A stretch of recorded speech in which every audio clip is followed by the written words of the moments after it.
Engagement is actually what we're looking for. Yeah, exactly. If it takes you 15 more minutes to craft out a piece that is going to have a higher probability for the consumer to engage with it, then I'm sorry, manufacturer, screw your required 10-minute or 5-minute response. I don't particularly care. Sales, marketing, automotive. Jason Harris has done it all. This is the After Hours with Jason podcast. After Hours with Jason podcast is sponsored by DDS Beer Club. Beer specifically crafted for hardworking sales professionals. Find out more at ddsbeerclub.ca. Hey, what's going on, Podcast Nation? My name is Jason Harris with Digital Dealership Solutions. Hey, thanks for joining me on another episode of After Hours with Jay. Today I have my guest, Manny Da Silva. Manny is Internet Operations Manager and Sales Professional. We're talking about a real pro here, guys. True practitioner. Manny, thank you so much for taking the time and meeting with me. For the people that don't know who you are, would you mind giving them that origin story that is Manny Da Silva? Well, thank you, Jason, for having me on. I really appreciate it. Actually, a little bit nervous here. My goodness. But, yeah, like I got started in the business back in 2003. Yep. And I actually used to be a mechanic before a sales representative. But I just had this love of automobiles, and I really wanted to sort of connect people with, good cars and stuff. And I did that for about 5 years, and then took a bit of a hiatus in 2008, and came back in 2013, and I've been in the automotive industry ever since, and I love it. It's a great business to be a part of, and hopefully one day I'll be an old man and still selling cars. Putting around doing dealer trades, right? Yeah, exactly. Running around doing dealer trades. Yeah. Oh, I find in the industry that's what we do. We don't actually ever leave this industry. Yeah. We get to an age where we just decide we've sold enough cars, and now we just go from dealership to dealership, just doing dealer trades, which is cool. It's my retirement goal as well. I'm just going to do dealer trades when I'm done. That's very cool. So you've gone from, you were started in 2003, had a little bit of break, came back in 2013. Yeah. All right, and sales, and then Yes. you moved into the internet side. What was that shift from sales to internet for you? It was jumping into the deep end. I didn't really comprehend exactly what needed to be done, tell you the truth. But I hit the floor running and learned as I went along, and it was a bit challenging not to sell the car online, because when you have sort of a BDC setup, you're doing the first half of the car sales process, and Sure. then you want to be able to bring that customer in, so that way the sales representative can do the latter half, right? Yep. And you want to be able to sort of break down the communication barriers, or the barriers that people would have put up for themselves, because the automotive industry, they're so untrustworthy, and all the nasty stuff that I watch on YouTube about car salespeople. You want to be able to sort of slowly break down those barriers, so that way it could be a lot easier for salespeople when they come into the door. There is a big difference, and that would be kind of a tough shift, I think, for a lot of salespeople out there. We're so used to selling what's right in front of us. Yeah. When the customer isn't right in front of us, if they're on the phone or over in email communications, Yeah. it's tough to go from one thing that we've been doing for such a long time, but just immediately getting into selling the car. But we aren't at that point yet, because we don't have them in front of them. So we have to kind of sell the benefits and the brand around coming to see us, so that we have the opportunity then to actually sell. Yeah, you got to give yourself, them right? reason to want to come in, sort of thing, right? Because they kind of want to come in, but they don't really want to come in. They just want to be able to approach your digital window and peek inside and see what kind of information they can get, and then go. But you want to be able to say, hey, come on in and take a closer look, right? And you got to give them some reasons why they want to walk into that door physically, right? So, yeah, you're right. It's different when you have the customer in front of you, because they're in your space, at your dealership. That's the place that you're more most comfortable with. They can't just run away from you, sort of thing, or Sure. decide not to talk with you anymore. I mean, there could be some extreme cases that are there, but for the most part, when people come in, you can bring them through that process of meet and greet and demonstration and presentation, test drive, and go Yep. for the close and all that kind of stuff. Where you can still sort of do the same thing if you're a sales representative online, and you can kind of get through a majority of that process. But at one point, you do want to be able to bring them in, so that way you can either close the deal or get them into the car and make sure that's the right car, sort of thing. But on the BDC side, you don't have sort of the same palette to work with as if you were selling on your own. So that's sort of the challenge that I was faced with when it's different, right? Yeah. I mean, you're going from selling something physically in front of you, all right, you side by side with a customer and physically selling something in front of yourself, versus selling something that's intangible at this point. Yeah. You know, we haven't made it. They're not able to touch it.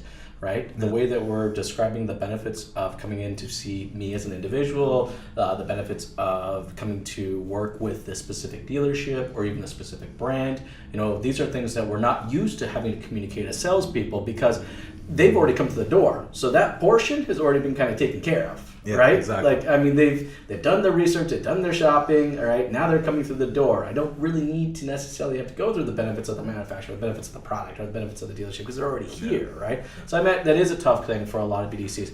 But I think that's probably a great leadway into what we wanted to, one of the topics we want to talk about was really kind of what that path, you know, to that purchase is, you know, the different funnels that we kind of go through, and really how our communication has to evolve, and realizing that the process has changed. You know, at one point in time, we used to go to 5 or 7 dealerships before we made a purchase. That's right. I remember, and I'm sure you did too, when you started in the industry, people would show up to the lot, say, I'm looking for a pre-owned car. Yeah. Show me what you got. I still remember the qualifying questions is like, you know, are you looking for a 2-door or a 4-door? Are you looking for automatic or manual? That kind of thing. It's like you know, now you legitimately have to ask these questions. Yeah, exactly. Now it's like, you know, so how much homework have you done online? You know, like yeah. Well, and they come in knowing exactly what they want, right? They come in looking for stock number 77277. Yeah. Right.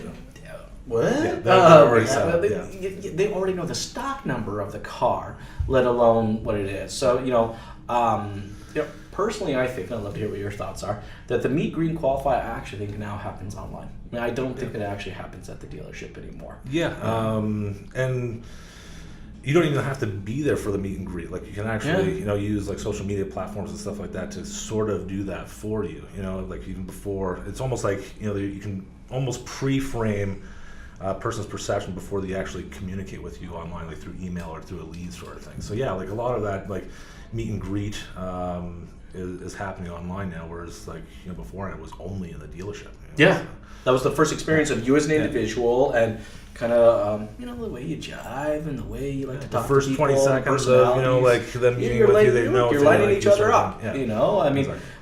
I imagine you put out a lot of video content. Love the videos that you Thank put you, out. I appreciate that. And let's talk about those videos real quick. They must be assisting you in the efforts. When someone comes in, do they feel like they just know a little bit more about you before, you know? Yeah, absolutely. They help tremendously. And if I can sort of like give a bit of background, like when I got back into the industry in 2013, social media, like platforms or properties, whatever you want to call it, like they weren't even on my radar, sort of thing. You know, I'm a phone guy. Even to this day, I'm a phone guy. Like, you get me a telephone number, you know, I will be able to get those people in the door, sort of thing. You know, because there's a lot of information that's sort of communicated when we do it vocally, like how we're doing right now, sort of thing. There's a lot of richness that's there. So like I would call up Auto Trader and Kijiji, you know, ads, sort of thing, you know, and try to see if I can convince people from, you know, selling their car retail to actually trading it in to get into another vehicle, sort of thing. I did some of those too. I mean, look, when you don't have enough people going through the door, you're gonna have to start developing on new audiences. Yeah, right? exactly. Now, in 2013, it wasn't as fruitful, but you know, when we started getting into sort of now this is speaking from like, you know, a salesperson's perspective, right? Like, I'm not BDC at this point. So a salesperson, when we started getting leads and stuff like that, you know, we're doing these email responses and we were losing that richness in the communication, right? So now you have much colder, you know, text-based. They don't really get a sense of, you know, your personality, who you are, sort of thing. You know, or the intent, right? Or the intention, exactly. It's really hard to. I find it's hard. Look, when it comes, if I've ever sent you an email, you'll know real quick that the written word is not my jam, like at all. Like I am just, that's not where I am. I like to communicate in person. You'll see my hands will move all over the place. A lot of my intent to serve is both in my tone and the body language that I put out there. Exactly. And you don't get a chance to do that over an email. Yeah. Even I struggled with that. Exactly. And I didn't really understand it at the time, but when I reached out, or when I switched dealerships to a smaller dealership, which they sort of dubbed it as like a boutique store sort of thing. Sure. There was hardly any foot traffic that was going through the doors, and I would say that a majority of the traffic was coming online rather than like in person. Right?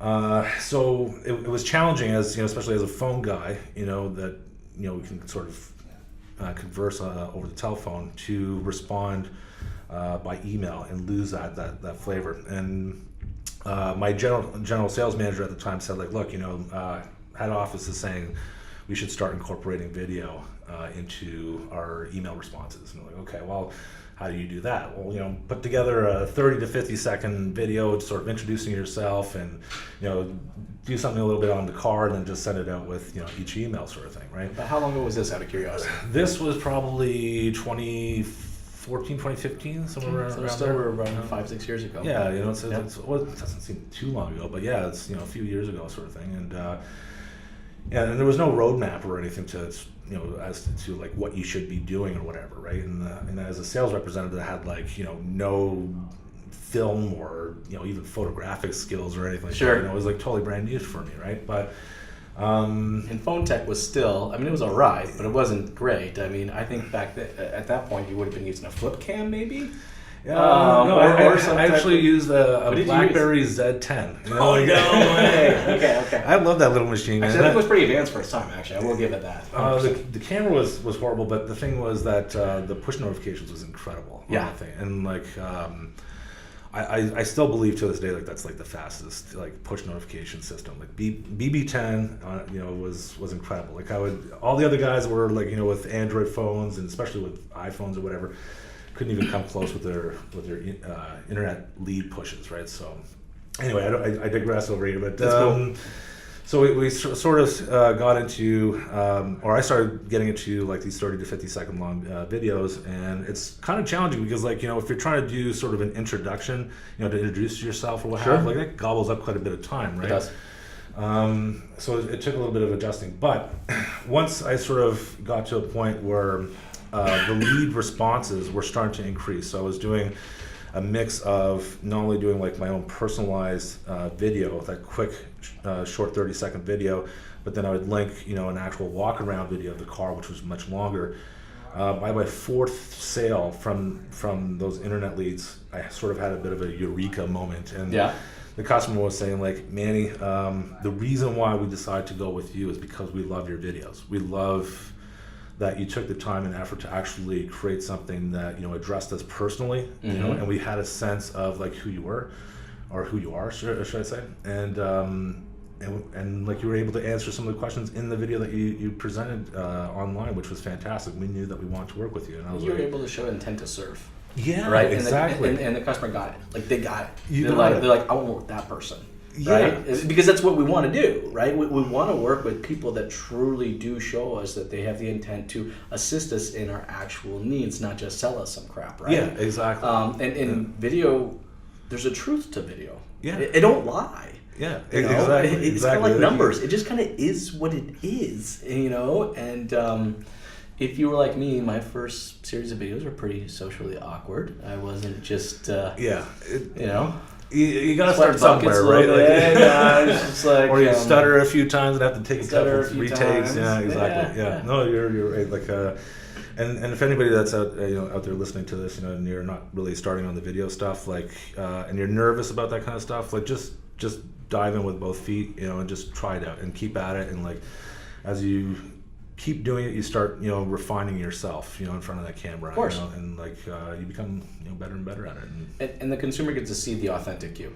No matter what it is, that was the most important thing, because like that gave me, and this was sort of the eureka moment, but that gave me back that richness that the text-based email took away from me, sort of thing. Because you weren't able to put that tone that you were so used to putting into in your phone, which probably made you great at the phone, because you're able to, through tone and volume, to have an opportunity to show intent. Now you didn't get that through, but now with video, you had a great opportunity to do so. Yeah, exactly. And like you sort of one up it a little bit, because not only are they hearing you, but they're seeing you as well, right? Yeah, so you can kind of see, you know, how genuine you are and stuff, if you're really trying to, like, you know, convey information that, you know, that's beneficial to them, you know, and that, you know, can help sort of, you know, pre-frame people's perception. And that's the other eureka moment, was that they may have come into the online dealership thinking like, oh, you know, like, these are sales representatives, and I don't know, but I don't really want to talk with them.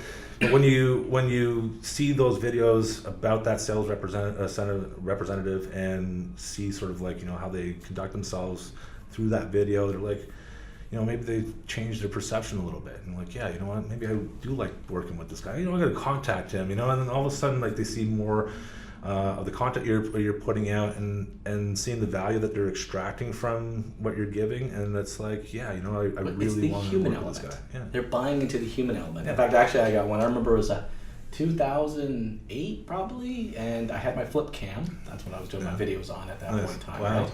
But I did a video. Nowadays. Yeah, I know. I did this video, and the video actually is still floating around out there, so I might actually have to find it somewhere. Where it was on a Nissan or something like that. It might have been an X-Trail or a Rogue or something. I can't remember. But I'd set up the video on a tripod, and I hit the record button. Of course, I had to run around, right? And the floor was pretty slippery, so I kind of like slid into the car and fell. Yeah. But then I just bounced right up, and with just like boom, just went right into my shoes don't have traction control, but this car does. You know. Well, I wasn't that good. I would have been really good, but I was just like, it just didn't faze me. I just kind of jumped in, because in the back of my head, I'm like, I'll edit this out later, right? Okay. Well, when I went to go send it, I had two versions saved: the one where I edited that portion out, and the one that I didn't. Mm-hmm. Of course, I accidentally sent the piece where actually sliding into it. Yeah. Then he thought it was, the customer at the time thought it was so funny that he actually posted on his social media. And because he posted on his social media, there was just this, all of a sudden this video went from just having like, because it was intentionally, it wasn't for him. Yeah. And all of a sudden there were 9,000 views of me sliding into a car. And he did actually come in. I remember he drove from a very fair amount of distance just to come in. And it was just, he told me the same, it was the authenticity. Yeah. It was like, I want to do, like, these are big transactions, okay? Yeah. You know, the second largest purchase for a lot of people, the second largest purchase, you know, that you'll ever make in your life, right? Mm-hmm.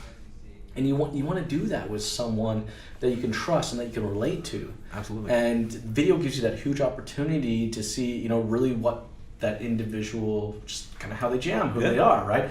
This blooper of me wasn't the professional element of me just going straight into my speech, but it was just the blooper part of just like, that dude just totally wiped out. Yeah. But he bounced up and just kind of kept going. Yeah. That was actually what the customer related with, and that's what they bought into. So you embraced video. That worked out well for the sales side. Yeah. At what point in time did you go from sales kind of into more of the BDC side, and where do you kind of see the difference there? So this time last year, actually, like I switched dealerships, and shortly after I switched, there was an opportunity to get into the business development coordinator position and be the internet director there. They basically saw the work that I was doing as a sales representative and said, like, hey, can we get you to do this on, for the dealership sort of thing. Sure. And it was challenging. It was very challenging in the beginning, because I had the salesman hat on, and if I could do it all on my own, I would have tried to sell every single one of those people. But that wasn't the position. The position is to use videos and stuff like that to sort of break the ice and create that pre-framing for customers and change their perception about working with the dealership and stuff, and build that trust and get them to a point where it's like, I want to come in, and then that way we can have a story for the sales representative to work with. This is the engagement, and hopefully the customer is at a point where all they have to really do is test drive the vehicle and just confirm a couple questions, and then place the order, sort of thing. So confirming is the best word, because that's kind of what it is. Is that if we did it right, or we were able to build out enough rapport and develop out enough trust, that as long as the product fits the need and fits the wants, then we don't really screw it up. It's a really clean sale. I mean, the closing is really straightforward. Yeah, now, since you're on that side, the one thing I've really enjoyed about your content is that I know that you're tactical in what you do. I can see it. I don't know if a lot of other people see it, but that's what I gravitated for. Is that I know that you weren't just making videos because they were good ideas, but you were making content because you had a very tactical approach to it. So can we talk a little bit about, because I know that you're really embraced that sales process, right? Oh my God! Talk a little bit more about the tactical side. Put me on this spot on the tactics. So my sort of tactic is like I was saying before, change people's perception of who they're working with, right? And it's not there to actually sell the car. I'm not there to do that. I'm trying to get them down sort of like a sales funnel, and that's sort of a part of doing that. You want to be able to sort of get out there, bring that awareness, talk about the product, show people about yourself, sort of thing. And then the idea is to lead them into further communication with you, to provide like their information, like their telephone, their first and last name, and their email, and then land them in an area where you can now start opening up dialogue. And once you can do that, that's when you want to, sort of continue and then bring them into the dealership. And once you're in that comfortable environment, that's when you want to be able to, sort of sell the car. So it's not about selling the car. It's about selling the intent to serve, and the intent is the brand, serve, but also the professional knowledge. Yeah, your videos are professional. I want to be able to give people information, because once they can get that information from you, like, because you have so much experience from doing this for whatever time period you're doing it for, and if you can share that, and if it's valuable to the customer, then they take notice of that. And when they can extract so much that would actually help them, like genuinely help them, and you're like leaving things open, there's nothing sort of hidden, there's no tricks or anything like that.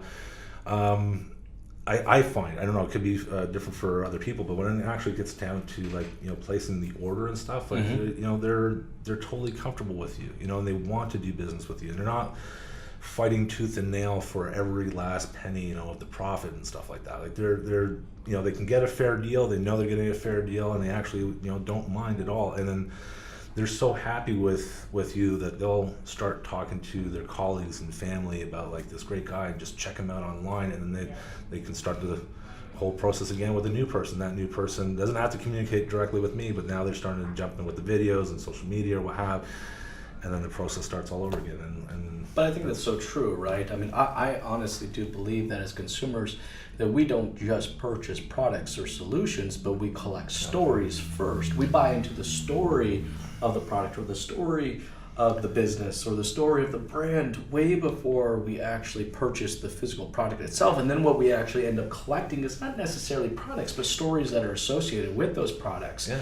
I mean, look, I've said this a couple times before, but I love this analogy, is that, when I find out that someone, recently bought a car, and I ask them, what they purchased, they don't tell me that they bought the $199 bi-weekly car. Do you know what I mean? They tell me exactly which model and make it is, and then usually something about it that they felt was really unique to them, right? So it was that story. And then when I ask them which dealership they went to, that's when I usually get another story. Yeah. All right, that is usually good or bad. Okay. Yeah. But the story is directly associated with the purchase, and boy, do we as just individuals or as humans, we love sharing stories. Yeah, we're storytellers. We are storytellers. Yeah. Like this is like age-old stuff. Like caveman stuff. Yeah, right? You got pictures on rock walls. You know what I mean? Like they're there to tell stories. You have lodges and stuff like that where like elderly will pass down their wisdom and stuff through the stories. Stories. I think we'll start hearing more about using stories in 2019. I think so too. I hope so. it is powerful, and it allows people to sort of relate to you or relate to someone, and that builds that connection with people. So I don't know. For example, I'm on the sales floor. I see a couple. Their new family is first kid sort of thing. And if you're a parent and you're also like sort of a little bit further down the line sort of thing, but you've already gone through the experience of purchasing a small car and you had 2 kids in the back and it's like it was such a pain in the rear end, and you get to share that story with the customer, and all of a sudden it's like they can relate to you, and then they'll be more open to it's a passing of the torch. It's a passing of that knowledge. It's a passing of that. Now, I agree with you. I feel that I would love to see the art of storytelling come back into the dealership. And I know manufacturers might give me a lot of hard time for this, but I do blame them for the fact that we've lost, that art form is kind of lost, because they spend millions and millions and millions of dollars of the story being about price and not necessarily about the product. There are still some manufacturers I think do a relatively decent job. Jeep is a perfect example, right? It is, by all means, no one should actually own a Jeep.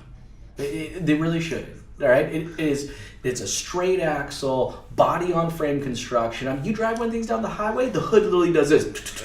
Oh boy! and they're actually designed that way. I mean, it is an incredibly rough driving. It by no means should be produced in 2019, right?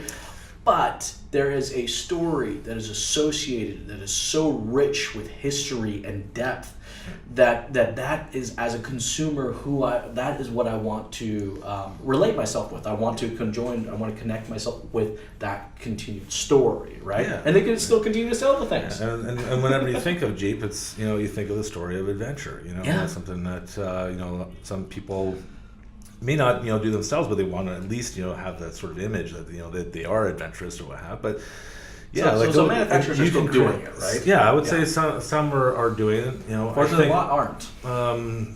I think that they should probably create more realistic stories that are more relatable, like for example, I don't know, like you being stuck in traffic and just like being hot-headed or something like that. That's something that a lot more people would relate to than like this sort of smiling on an open highway through some mountains or something like that. Well, I look at it as this is the opportunity for the dealership, right? When it comes to storytelling, is that the manufacturer only has so many stories that they can share simply because of production and what they think they need to put into something to actually put out there. The problem is that let's use like the RAV4, for example, right? Has an incredibly broad amount of audience, but yet they only have the opportunity to put one singular piece out there and assume that singular piece of content is going to be relevant for every single person that purchases a RAV4. But then that's not the case, right? There are retirees purchasing the RAV4. There are 20-something-year-olds with active lifestyles purchasing the RAV4. There are small families with less than 2 kids, or 2 kids or less, that are purchasing the RAV4. But the story that the manufacturer is just a one-sided story. This is where the dealership, I think, has the opportunity to tell that audience-specific story. Like you said, just sitting in traffic, being hot-headed, and getting to put my Android playlist on, and now calming down. That's a story that I can relate as a consumer.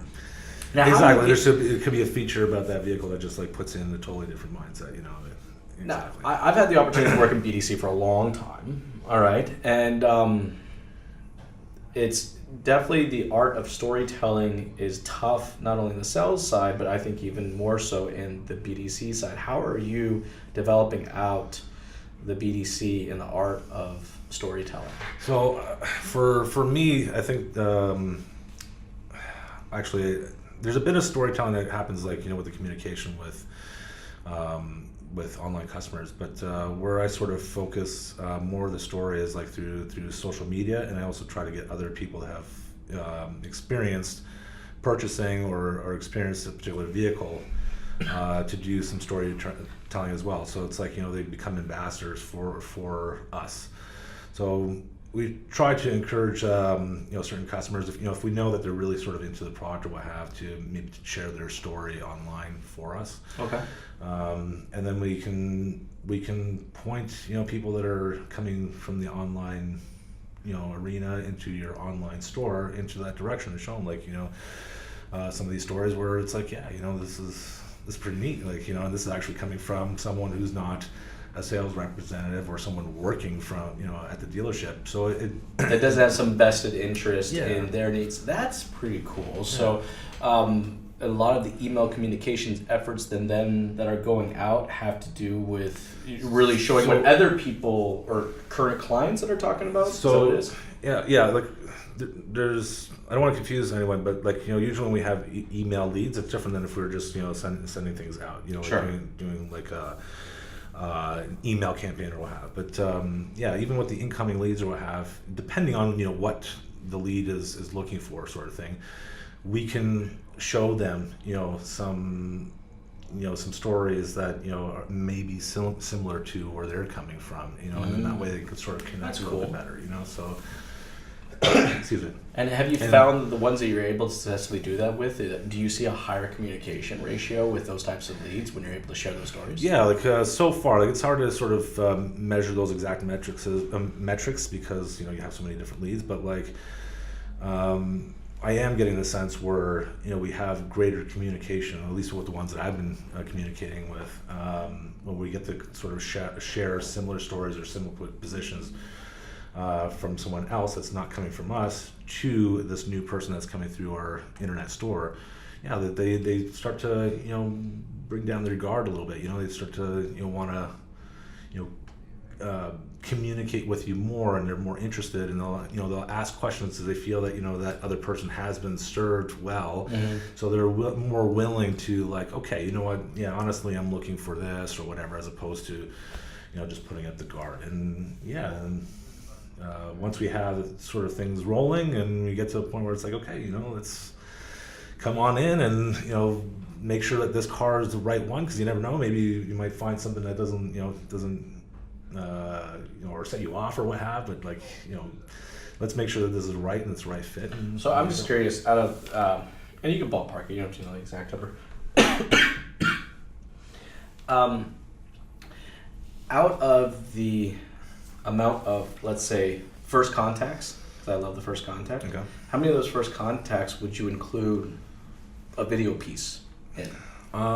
It's a little bit, I try to give everyone a video. Okay.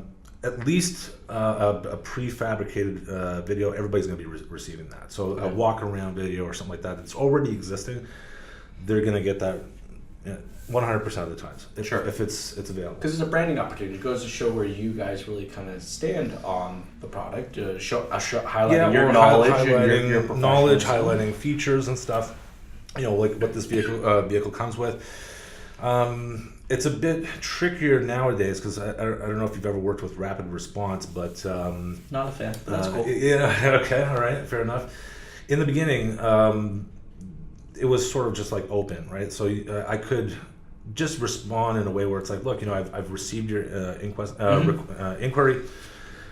Just give me a few minutes. I want to be able to, you know, put together a proper quality response. Yeah, quality response. So that way, you know, that timer that they had or whatever, you know, anything that's under 20 minutes. I think for all disclaimer, if I say why I'm not a fan of something, I should probably always say why I'm not a fan of it. And it's simply because it's an old metric. It is, the entire system is designed off of I think a prehistoric metric. It's not necessarily the amount of time that I respond to them, it's the quality of the response which makes a vast difference. I would rather have someone take an hour and craft up a quality response than just respond to them in 5 minutes. The manufacturers are measuring the wrong KPI. They're measuring time to response. They're not measuring communication, lead to communication ratio, which is really just engagement, right? Engagement is actually what we're looking for. Yeah, exactly. If it takes you 15 more minutes to craft out a piece that is going to have a higher probability for the consumer to engage with it, then I'm sorry, manufacturer, screw your required 10-minute or 5-minute response. I don't particularly care. No, I totally get you. You know, you see, I get passionate about these things. Yeah. But just like there's sort of like a Goldilocks between like time and quality, right? So yes, you have that balance. And I think the consumer feels it.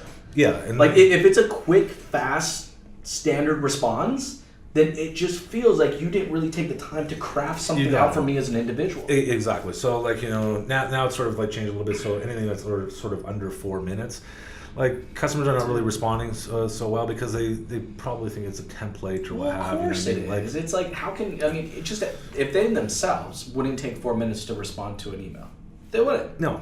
They would take the time to craft out a quality response, right?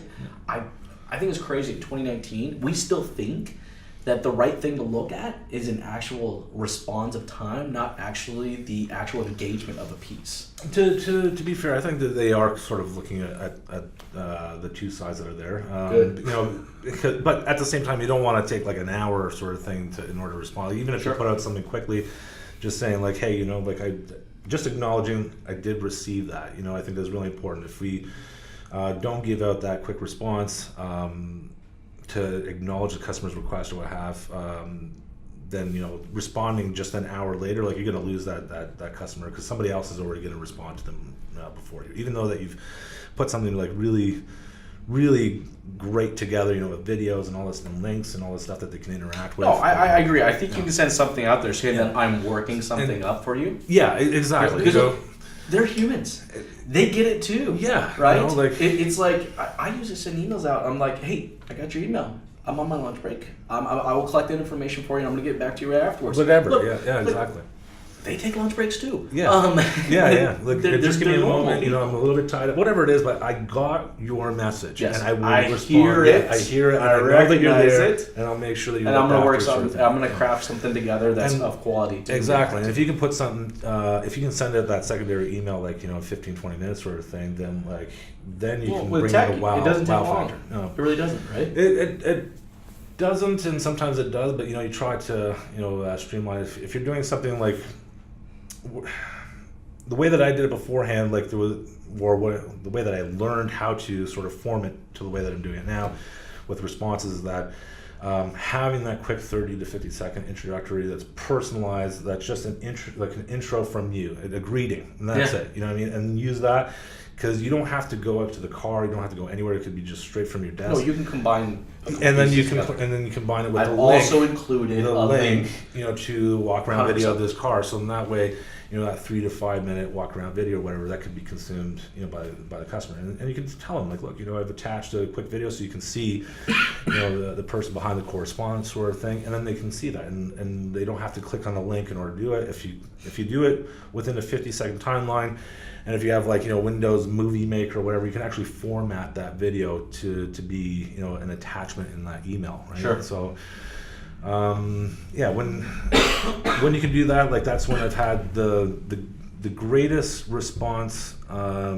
ratios when internet leads would come in. So we'd have that internet lead come in, we send it a response, and that ratio from them responding back goes up when you can sort of have that personalized introduction and have, you know, something that's attached like through a link to the car that they're interested in, you know, to address, like, you know, certain features or whatever to the car. For sure.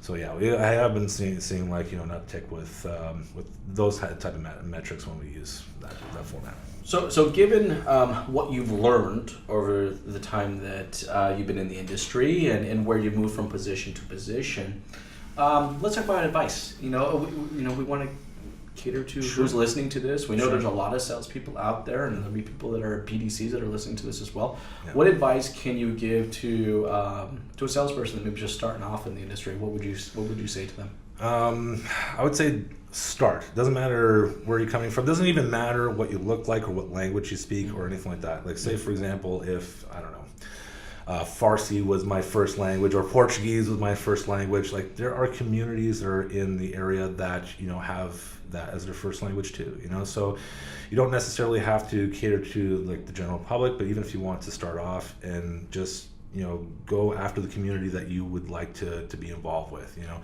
but just start, you know, and that way you can go through, you know, understanding how to manage your time a little bit better, because, you know, you'll go out there and sort of, you know, do that little intro or what have, but maybe you might stutter, or maybe you know, take a little bit longer, but, you know, you can start to get a feel for it. The more times that you do create videos or have those responses, you become a lot better at the time management side of things. And then next thing you know, like, you know, they come out like like they're on a conveyor belt, and you just can whip them up, no problem. You can just take out your phone, create that response, You can even like upload straight from your phone or whatever it is, you know what I mean? Well, like that's the hardest part. It's just hitting the red button and starting, right? Yeah, exactly. And I know that there's people that may have that fear of like, well, I don't know what to say or whatever it is, it just introduce yourself, and thank them, and imagine like, what would you say if the customer walked in through your physical door, and like how would you greet that customer, and at least try to put something like that together. And when you're doing your walk around videos,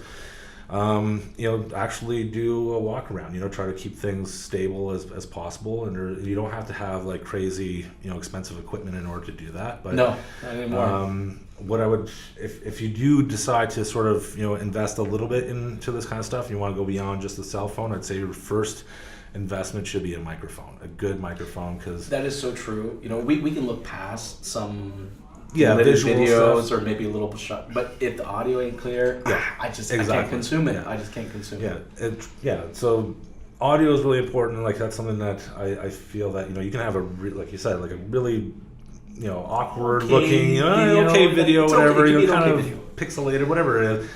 But if the audio is good, people will continue watching through that sort of shaky video. And sure.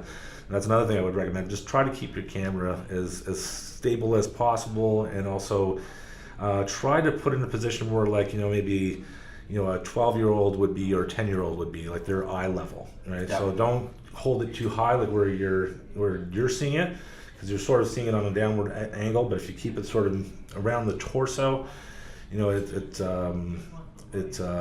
changes the way that your product looks on camera. For sure. So it's that's a bit of advice. And then I would also advise people to get into the social media, because this is something that, like, especially Facebook, like if you were to pick one social media to work with, would be Facebook. And that's sort of like social networking and social media at the same time. Facebook's got a little bit of both. Instagram as well. You get business and personal into Instagram now. My top three for me would be sort of Instagram, YouTube, and Facebook. But if you were to get started on one, I'd probably maybe suggest getting into the Facebook stuff, because you can create a fan page. You can talk about your business, and then you can target specific people, through ad dollars or whatever, to enjoy the content that you're creating for them. So, and then you can generate a following. You can collect information.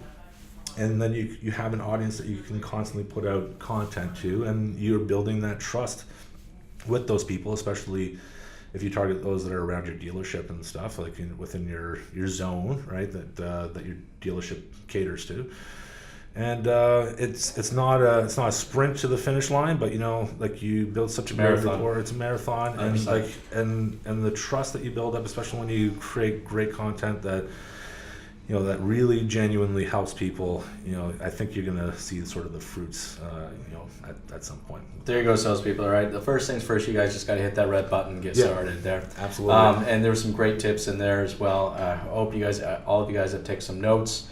And when it comes to the BDC, that's kind of a newer thing for you. As far as communication efforts go and how that's kind of evolved over the last couple of years, what advice would you give someone that may be starting a BDC, or maybe that's working in a BDC right now and they're trying to improve some of their communication efforts? Okay, so for BDC, you gotta, I know it sounds simple, but you gotta read the lead. This is something that's really important. Like, see where the source is coming from, because it kind of gives you an idea of like, are these people sort of like 4 months out from buying? Are they a year out from buying? And or are they like ready to go like tomorrow sort of thing? Sure. Right?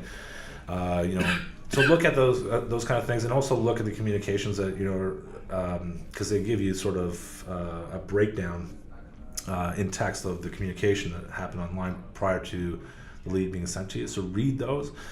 I do see people where they just go straight into like the response, sure,